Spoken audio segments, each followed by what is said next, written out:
Alright guys, welcome along to the channel. Nice to have you with me.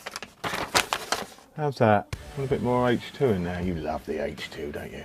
There it is, you love that.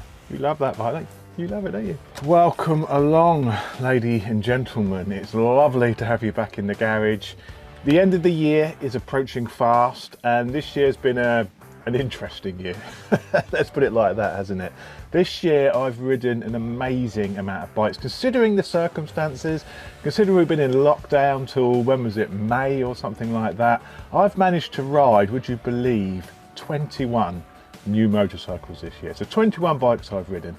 A lot of people ask me, what's my favourite bike? What would I have? You know, should I buy this? Should I buy that? Which one would I prefer? I get those sorts of questions all the time. So I thought it'd be really, really nice to finish the year. I don't think there's going to be any more bikes I'm going to be riding this year now. So why not give you my top 10 favourite motorcycles I've ridden this year. Now this is excluding my own bikes, because obviously they're my favourite. Why wouldn't I have one of the other bikes? So excluding my own bikes. So sit back, get a cup of tea, make yourself comfortable. This is the Chopsy's top 10 motorcycles of 2020. The best part of a shit year. Yeah, getting a bit of heat around the old testicles. This is lovely in the corners. Tuck in here. Whoa! Hey! This is alright today. Not so shabby, is it? Oh, suddenly just picks up about 8,000. Handful. Do some beats. I love this thing. So the bikes I've ridden this year, I've got a list in front of me because it's just too many. It's the Super Duke, the Street Fighter, the Thruxton RS, the Tiger 900, the GSXS, the CBR 1000 RRR, the RSV 1100, the Ducati V2 and V4, the V-Strom 1050, the Africa Twin, the S1000 RR, the S1000 XR, the Speed Triple RS, the Speed Street Triple RS, the Rocket 3, the Brutale 1000, the ZH2, the 765 Daytona Moto 2 Edition, the Speed Twin, the F900R. So I've ridden a fair few bikes. Now, which out of those are my top 10? So what bikes are in my top 10? Well, you know, there's a couple of things about me. You know I love speed. I've got an H2. You know I love nakeds. I've had Super Dukes.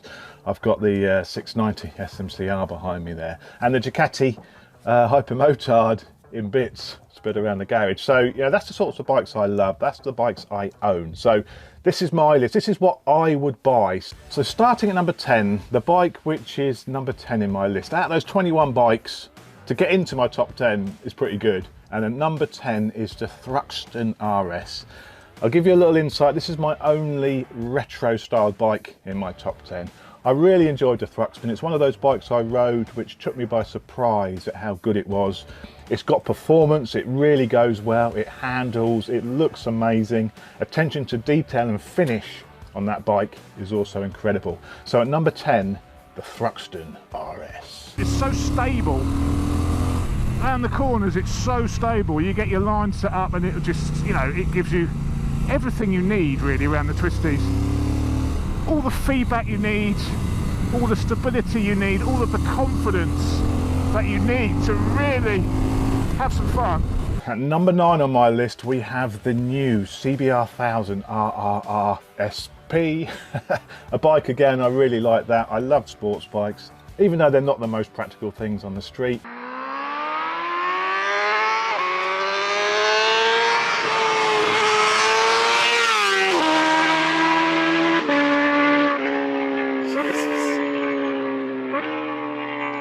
I thought the CBR was incredible quality, and it reminded me a lot of the H2 when you're riding it, how smooth it is, how no vibrations, and how well screwed together that bike is. It's expensive. It's 24,500 or 23,500, so it's a lot of money. I don't think it's worth that much money, hence why it is at my number 9. But number 9, CBR 1000 RRR SP. Oh, this is lovely in the corners, so stable. So at number 8 is it's another Triumph. It is the Speed RS. The naked bike, the 140 horsepower Speed. That's another bike which I've always loved the look at. It's evolved slowly over was it 10, 12 years that bike's been out? Maybe longer actually. No, it's probably longer than that. Did it come out in 93, 94? Can't remember. But now it's at a point where it's a fantastic motorcycle. Loads of usable grunt for the street. It may be lacking behind the 200 horsepower monster nakeds we have these days, but for usable street riding with an exceptional, again, Triumph quality and finish is amazing. The speed triple RS is fantastic. Really enjoyed that bike. So that is at number 8.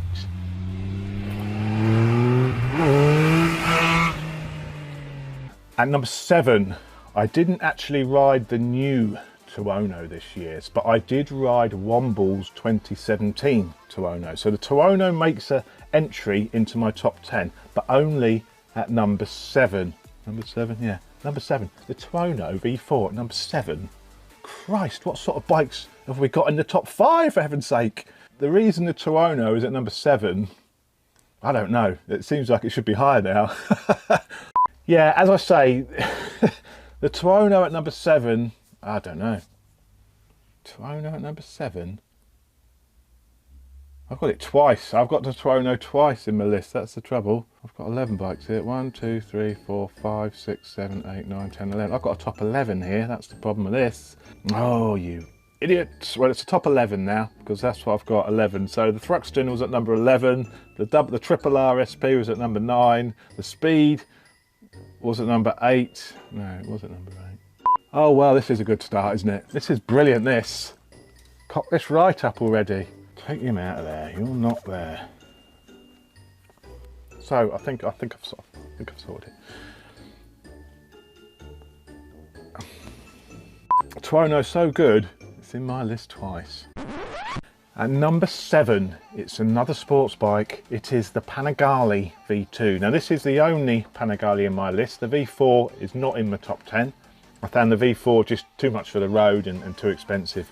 But the V2 is a lovely, lovely road bike. 150 horsepower, bags for the road. You don't need any more than that. And this is from a man who knows. It's a lovely bike, handles beautifully. The finish on it is lovely. And it's only 15,000, which to me, for a Panigale, brilliant finish Ducati, I don't think that's too bad value. So Panigale V2 is my number 7. This is ridiculous.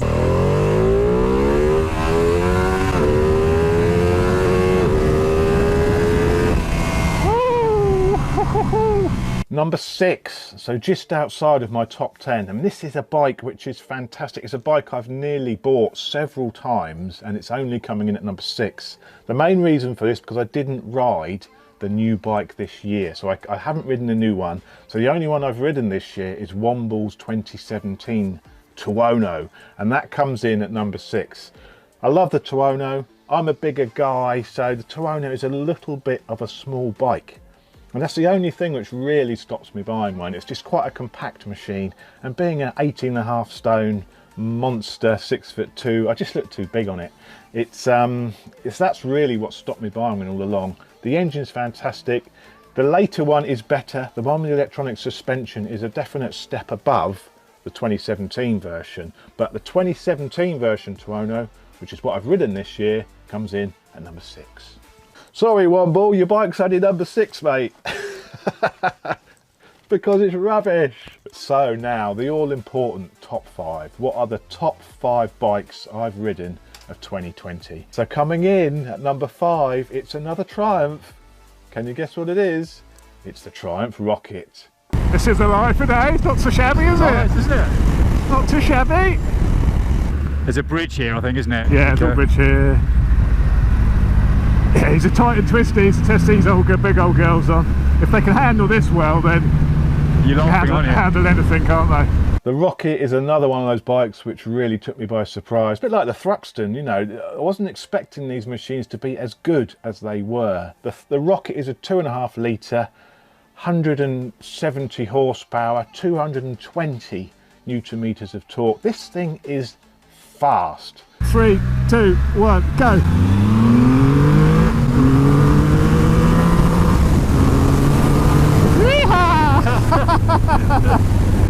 It's fast, it's big, it's incredible quality, it's a brilliant fun, and it does handle even for such a big motorcycle. You know, I don't know how many people buy these bikes that ride quickly anyway, but the point is you can. You can, yeah, you can, and you can do it, and it is rewarding to do it. You don't feel like you're fighting it, do you? No, not at all. You don't feel like you don't feel like you're pushing it out of its comfort zone. No. There's the odd little time where I've hit a bump and it's got it a little like over that little jump there. Yeah. When that sort of came down, it was a little bit like, oh. Mine shimmied when it came down there. Yeah, it didn't like that. No. But I mean, I don't think you're really meant to be doing jumps on them anyway.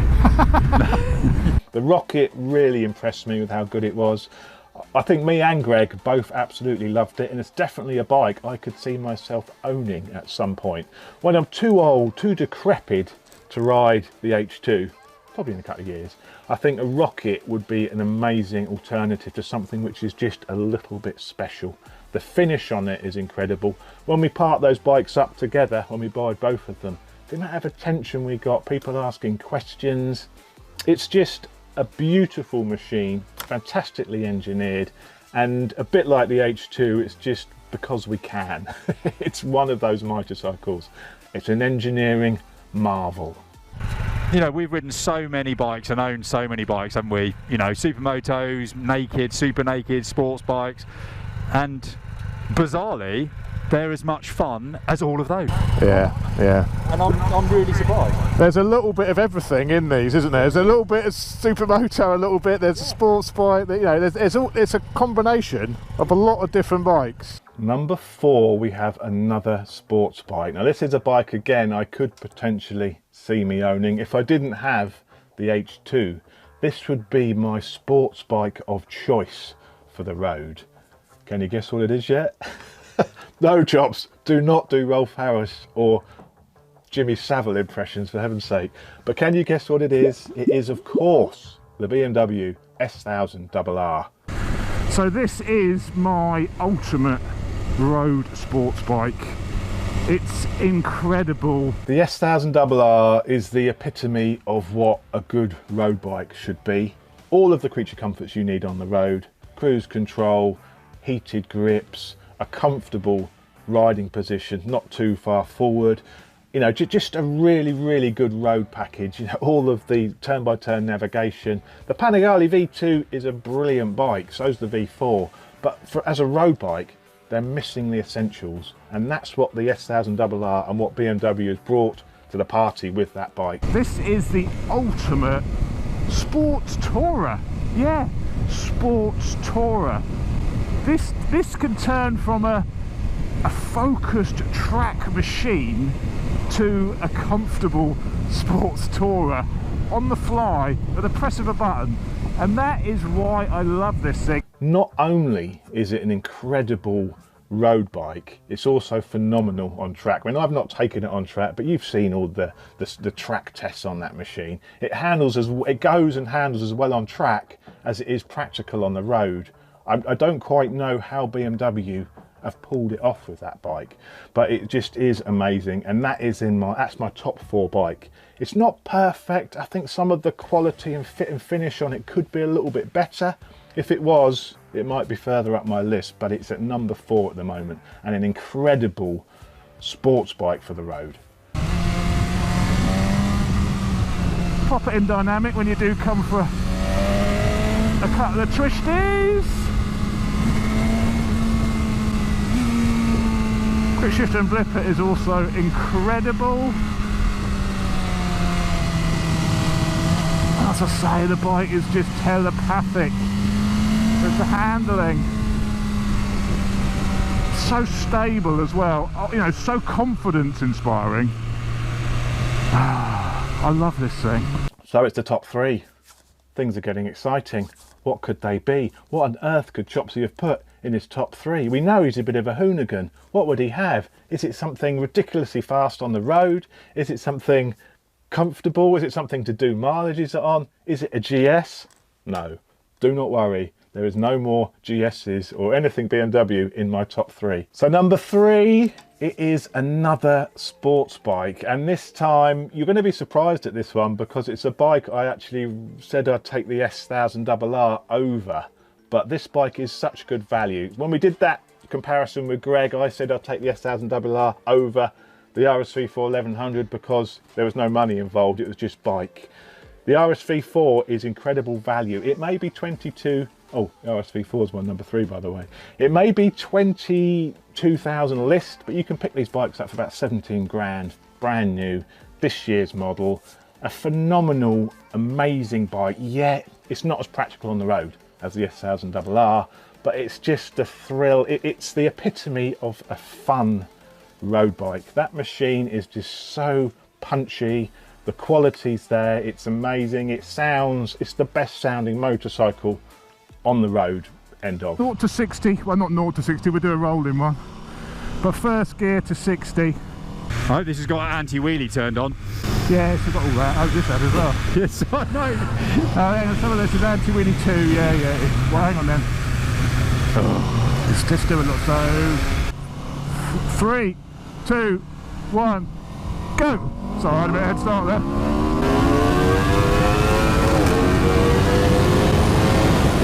Woohoo! Both flipping fast.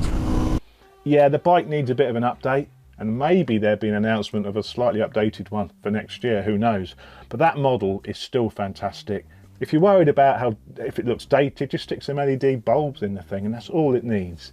It's a beautiful machine, and the RSV4 is my number 3. Only because it's such a great machine, but it's also incredible value. Does look nice, they're pretty at the back though. Really tiny back end, it hasn't even got a tail tidy on it, doesn't look too bad. Lovely back end, that not really nice. It's been around years, isn't it, that back end, but it still looks good today. Talking about the bike or my back end? Yeah, you look lovely. So, top 2, it's getting quite exciting. Calm down, we'll be there in a moment. What on earth could be my top 2 motorcycles? There's a couple of bikes I haven't mentioned yet. So you may be able to guess what these could possibly be. But what would be my top 2 motorcycles of 2020? Well, I won't leave you in suspense anymore, and I'll tell you my number 2, and it's an Italian beauty. But it's not the Panigale V4, it is the Ducati Street Fighter S. So the Ducati V4S is obviously based heavily on the Panigale V4. It is really the same bike without the fairing on. The engine is more or less identical, tuned slightly differently for a bit more torque, bit more torque, and a bit less power right at the top, so a more torquey motor. They've also given it a smaller front sprocket, and they've gone up a tooth at the rear to make the gearing a bit more suitable for the road. But it's very, and to be perfectly honest, you don't think when you get on this bike, yeah, converted sports bike. The Street Fighter was a bike which I knew it was great. You know, we'd all seen a lot of the reviews by the time I rode it. I didn't get on it that early. The bike never had an official launch event because of COVID. That was cancelled. So it sort of dribbled out the reviews on this machine. And a lot of people said, you know, that engine, it's not got enough drive. It's all at the top. I disagree. It's got a lot of poke, a lot of drive. It's an incredible machine. It looks amazing. The most impressive thing about this bike is just how quickly it covers ground. I think it's a testament to how good the Panigale is. The electronics on this bike are incredible. It gives so much grip. I think it's got so much mechanical grip, and it's got this incredible suite of electronics on the top. I don't know if it's because it's got the clever reverse crank in this, you know, where the actual crank turns, the engine turns in a different direction to what the wheels do, so it counteracts that gyroscopic effect. I don't know if that makes the bike a lot more stable, but this thing is just absolutely planted. What really surprised me was how good the Street Fighter was when it is really just a Panigale V4 without any clothes on.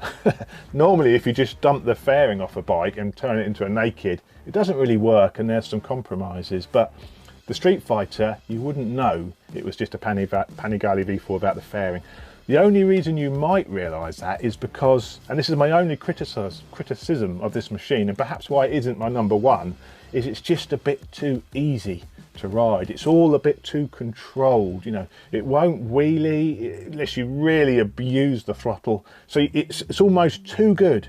It really flatters your riding, and you can end up going silly speeds without really getting that much enjoyment from it, because it's all happening almost automatically. Compared to the Super Duke, it is faster. I think it's faster across country, but the Super Duke feels more of an analog bike, even though it has got all of the electronics, you know, everything. It just feels more analog. This is a demonstration of what technology can do. That's how they differ. The Super Duke feels like just a very well set up analog bike, you know, incredible throttle response. I think the throttle response, because they've got that softening effect they've done, you don't feel like it's quite as direct as what the Super Duke is, and I don't like that. I'm not too keen on the throttle response on this bike. You just feel that it's doing a lot for you, and it takes a little bit away from the rider involvement. That is really my main criticism of this bike. A few problems, and the reason it's not number one, again, small tank, no fuel gauge. It only do about 100 miles before filling up, so it's not quite. It's a fun morning hoonage machine, but it's a bit reserved on the hoonage because it's just too good and a bit too controlled. So, but it's still fantastic, and that is my number two. When you first twist the throttle, it's a little bit initially flat. They've done something with the mapping to soften it initially, and I'm not sure I'm a massive fan of that. It's sort of softened and then it kicks. Incredible amount of kick, and the wheel just stays on the ground. It doesn't, you know, it really is so stable, so planted.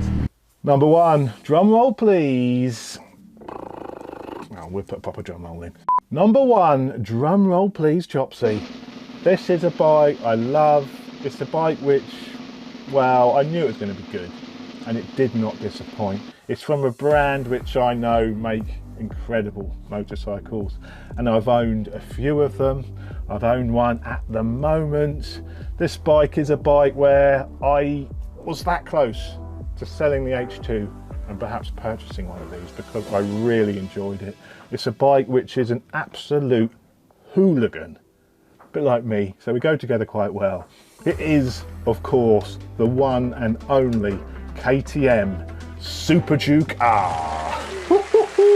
On the front brake, quick shifter and blipper, beautiful. It is extra low. Out of the bend. Wheelie control, keeping it in check, but letting you have a bit of fun as well. The latest Super Duke R really is fantastic. I mean, I've owned the original Super Duke.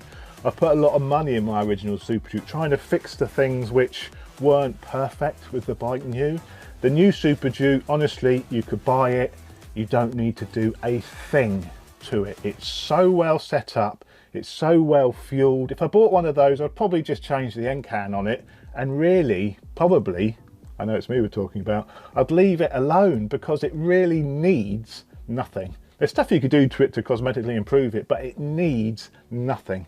The throttle response and everything is just incredible. I've never ridden a bike which has got such a beautiful feeling throttle. It's beautifully fueled. You can cruise around town, and it doesn't feel, it's very, very different to the Street Fighter. The Street Fighter felt like it was almost riding itself. You felt that all this technology was there to make it easy, whereas the Super Duke just feels like a really, really nicely set up analog bike. In sport mode, it will let the wheel come up, but it will keep you in check. It won't let you get too out of shape. This thing is all about rider thrills. You don't really see the traction control doing too much. It'll let the bike wheel in, it will come up over crests with a bit of abuse of the right hand. For a hooligan like me, I absolutely love that bike. Oh, it's beautiful. I knew it would be good. Everyone was saying how good it was. I knew it would be good. What I wasn't expecting was it for it to be quite as sharp, quite as mental as this. This is a properly focused hooligan now. It's not. The old bike was a bit like a big custom car. You know, it was all about power, but the handling, it was let down a little bit. But it had an amazing power plant in it. What they've done with this one, it seems, is they've brought the chassis up to match that power plant, and they've tweaked the power plant as well. and the end result is something just insane, something which would be completely unrideable if you didn't have the electronics, the fantastic anti-wheelie, the traction control. I'm wondering whether it's just too mad for me, whether I could control myself on such a beast. Blimey, I'm certainly looking forward to finding out. One of the main criticisms with the original Super Duke was that the handling. You know, the engine was always fantastic, but the handling, when you went on and off the throttle, it seemed to transition a lot of weight from the front to the back, and that would unsettle it in the corners. I mean, I had all my suspension revalved, resprung. It was much better, but the front did feel a little bit vague. You never got a great deal of feedback from the front wheel. The new one, with the new chassis, you know, they've put an extra linkage on the rear shock to stop that so much transition happening when you're on and off the throttle. It's now got preload adjustment on the forks. The whole bike now handles beautifully, gives amazing feedback, lots of feedback from the front wheel, which it was lacking before. Over the bumpy stuff, that suspension actually seems very, very nice, very plush. I thought it might all be a little bit hard, a little bit track focused, but that is lovely, lovely and smooth. These are quite crashy, these roads, so you will get a bit of a knock, but that is, oh, power. It is an incredible bike to ride, and it really is a bike which brings you smiles per mile. And for me, that's what motorcycling is all about. And that's why this bike is #1, because it just brings a grin to your face. It's got cruise control, it's got the creature comforts as well. So it's really the full, complete package. The KTM Super Duke R is my #1 motorcycle of 2020. That's the one I'd have. The KTM is very much a performance orientated bike, but it can still do the around town, it can still do the just going out and enjoying the scenery. That motor is so tractable, it doesn't become frustrating if you're in town. Yeah, it's a little bit more vibey than the ZH2, that thing is so smooth. But this isn't just a one-trick pony. I thought this was a one-trick pony when I first picked it up, but it's absolutely not. It can do the slow speed stuff as well as it does the high speed stuff, and that is the absolute beauty of this machine. A couple of bikes to point out which didn't quite make the top 10. One of them is the 765 Daytona Moto 2 bike, Simon's bike I rode just before we went into lockdown. That was amazing. I really enjoyed that bike. That's one which could potentially be in the top 10. It is really nice. Of course, the Street Triple RS is also fantastic, same engine. Well, a few changes, but more or less the same engine. Two bikes which again almost made the top 10. There's a lot of fantastic adventure bikes out there. Obviously the Tiger 900. If I was an adventure bike man, that could have been my top bike, but I'm not really an adventure bike person. You know, I don't need a bike to do lots and lots of miles on. My bike's all about fun, so there's no adventure bikes in my top 10. But if I had to choose one, the Tiger 900 would be my winner. Of course, I didn't test the latest Tuono V4. That would have been in my top 5 without question, maybe even in my top 3. The only reason it would miss out is, as I say, it's quite a small bike compared to the Super Duke, compared to the Street Fighter, and I'm a big guy. So just ergonomically and just how I'd look on the bike, I think that would drop down a place or two because of that reason. It's still comfortable to ride for a large rider, but I just look a bit too big on it. So there we go, best bike of 2020, the KTM Super Duke R.